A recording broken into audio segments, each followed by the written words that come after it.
अस्सलाम वालेकुम dear students, मैं उम्मीद करता हूँ कि आप खैरियत से होंगे। हमारा जो आज का टॉपिक है वो है डेसिमल्स। ये यूनिट 3 है क्लास 7 का, और इसमें डेसिमल्स को समझने के लिए सबसे पहले हमें जो डेफिनीशन समझनी पड़ेगी वो रेशनल नंबर्स की है। और रेशनल नंबर्स की क्या डेफिनीशन है? The numbers that can be written in the form of P over Q, जिनको हम फ्रैक्शन पी ओवर क्यू की फॉर्म में लिख सकें। और फिर आगे लिखा हुआ है सच दैट, इस तरह के q is not equal to zero. ये जो डिनोमिनेटर में नंबर लिखा होगा ये ज़ीरो नहीं हो सकता। q is not equal to zero and p and q are integers, और p और q जो हैं वो इंटीजर्स होंगे। तो ऐसे नंबर जिन्हें हम p बाई q की फॉर्म में लिख सकें उनको रेशनल नंबर बोलते हैं। और उसकी एग्जांपल में जैसे 2/3 हम लिखते हैं, 2 भी एक इंटीजर है, 3 भी इंटीजर है, यह रेशनल नंबर है क्योंकि हम इसको p बाई q की फॉर्म में लिख रहे हैं। इसी तरह हमारे पास अगर 7 लिखा हुआ है तो इसको डिनोमिनेटर में हम 1 लिख सकते हैं। 1 भी एक इंटीजर है, 7 भी एक इंटीजर है, और हम उसको p बाई q की फॉर्म में लिख रहे हैं, तो ये भी हमारे पास एक रेशनल नंबर है। तो ऐसे नंबर जिनको हम फ्रैक्शन की फॉर्म में न्यूमरेटर और डिनोमिनेटर की फॉर्म में लिख सकें, उन नंबर्स को रेशनल नंबर्स कहा जाता है। अब रेशनल नंबर को बयान करने के लिए हमारे पास मुख्तलिफ ऑप्शन होते हैं, जिसमें हम फ्रैक्शंस की फॉर्म में जिस तरह ये वाले नंबर लिखे हुए हैं ये भी रेशनल नंबर को रिप्रेजेंट करते हैं। मिक्स्ड फ्रैक्शन जैसे आप डिवाइड करते हैं 10/3 करते हैं और 3 को डिवाइड करते हैं, 3 आर 9, रिमाइंडर यहाँ पर 1 बचेगा। फिर आप इसको जब मिक्स फ्रैक्शन की फॉर्म में लिखेंगे तो ये जो आंसर आता है इसको स्टार्ट में लिखा जाता है, रिमाइंडर को ऊपर लिखा जाता है और डिवाइजर को इसके नीचे डिनोमिनेटर में लिखा जाता है। तो ये जो फॉर्म है इसको मिक्स फ्रैक्शन कहा जाता है।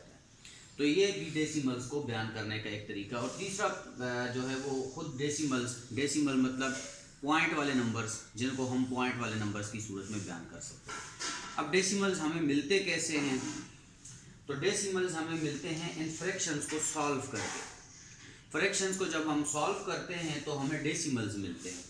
जैसे कि हमारे पास एक फ्रैक्शन लिखी हुई है 10/7। अब ये एक फ्रैक्शन है, इसको हमने डेसिमल बनाना है। डेसिमल बनाने के लिए हम इस 10 के ऊपर 7 को डिवाइड करेंगे। 7 1s are 7, यहाँ से इसका रिमाइंडर 3 बच जाएगा। अब आगे इसके ऊपर 3 के ऊपर टेबल नहीं जाता उसका। जब टेबल नहीं जाता तो इसके लिए क्या करेंगे, यहाँ पर हम एक पॉइंट लगाएंगे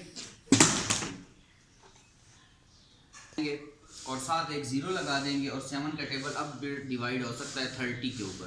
30 के ऊपर कितनी दफ़ा टेबल जाएगा? 7 4s are 28। फिर यहाँ से माइनस करके 2 बचेगा, और फिर यहाँ पर हमारे पास एक और 0 लगाएंगे और इसके ऊपर 7 2s are 14, यानी ये इसी तरह डिवीजन चलती रहेगी। तो ये जो हमारे पास नंबर आ गया 10/7, इसको हम लिख सकते हैं 1.42।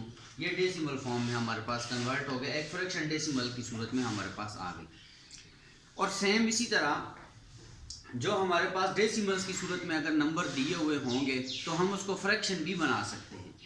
और फ्रैक्शन कैसे बनाई जाएगी? जैसे हमारे पास अगर आ गया 3.57 एक नंबर लिखा हुआ है, इसको हमने फ्रैक्शन की सूरत में लिखना है। तो इसको फ्रैक्शन की सूरत में किस तरह लिखा जाएगा?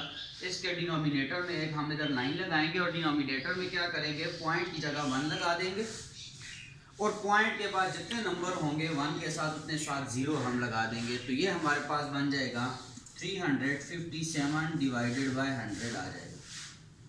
तो ये हमारे पास एक डेसिमल वाला नंबर जो है वो पॉइंट की सूरत में कन्वर्ट हो जाएगा। अब हम इसके रिलेटेड जो एक्सरसाइज है, जो हमारे पास पहली एक्सरसाइज है 3A एक्सरसाइज, वो हम करेंगे। ये 3A एक्सरसाइज पेज नंबर 36 पर मौजूद है। इसमें वो कहता है convert the following decimals into rational number. In decimals को हमने रेशनल नंबर में कन्वर्ट करना है।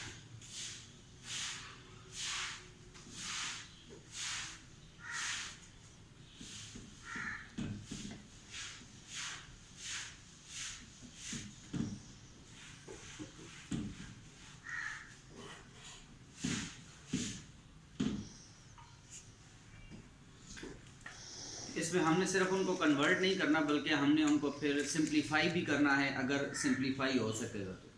इसमें जैसे पहला क्वेश्चन है हमारे पास, पहले क्वेश्चन में लिखा हुआ है 152.5।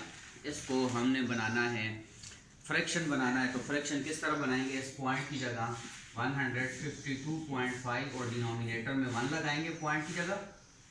इसको यहाँ से कैंसिल कर देना इस तरह, और इसके बाद जो नंबर है इसकी जगह आ जाएगा 0।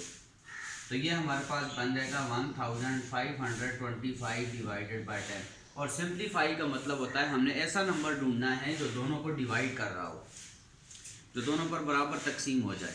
तो ऐसा नंबर 5 है, 5 2 आर 10 और 5 का टेबल 5 3 आर 15।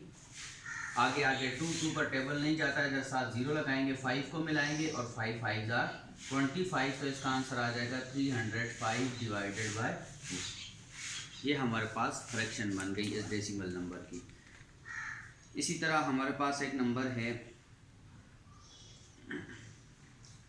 0.00080। ये क्वेश्चन नंबर 3 है। क्वेश्चन नंबर 4 है, इसको जब हम कन्वर्ट करेंगे फ्रैक्शन में तो इसके पॉइंट की जगह हम इधर डिनोमिनेटर में 0.00080 डिनोमिनेटर में इसकी जगह इधर 1 लगाएंगे और बाकी आगे ये 3 0 की जगह 0 आ जाएंगे और 8 और 0 ही आ जाएगा। तो ये हमारे पास बच जाएगा 80 डिवाइडेड बाय 100,000। और इसको जब हम सिंप्लीफाई करेंगे तो सबसे पहले हम एंड के ऊपर जो 0 है वो 0 से कैंसिल हो सकते हैं डायरेक्ट इस तरह, या 10 के टेबल से आप कह सकते हैं कि 10 जेड्स आर 80 और इसके ऊपर 10 का टेबल आप डिवाइड करेंगे। और फिर इसके बाद 2 का टेबल भी डिवाइड होता है 8 के ऊपर और इसके ऊपर भी 2 का टेबल डिवाइड होता है।